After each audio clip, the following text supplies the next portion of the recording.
Bukod sa mga pagkain, binibigyang atensyon din ng pamahalaan ang kalusugan ng mga kababayan natin sa mga lugar na matinding napinsala ng Bagyong Uwan tulad na lang sa Catanduanes. Katunayan, nakapag-abot na ang gobyerno ng nasa 1.73 million pesos na halaga ng mga mahalagang gamot at logistics sa lalawigan. May report si Connie Kalipay ng Philippine News Agency. Nag-deploy ang Department of Health Bicol Region ng Water, Sanitation and Hygiene o WASH at Philippine Multi-Sectoral Nutrition Project o PMNP teams sa lalawigan ng Catanduanes na matinding tinamaan ng Super Typhoon Juan na may international name na Fongwong.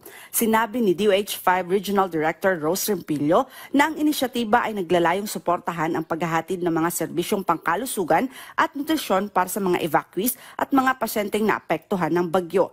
Kabuang 1.73 milyong halaga ng mahahalagang gamot at logistic ang naibigay sa Catanduanes Provincial Office kasama ang karagdagang 151,636 halaga ng mga gamot na ibinigay sa mga lokal na tanggapan ng DOH. Dagdag pa ni Rempillo, ang tulong na ibinigay ay napakahalaga para matiyak ang napapanahong pagtugon at patuloy na paghahatid ng mga serbisyong pangkalusugan sa mga apektadong lugar.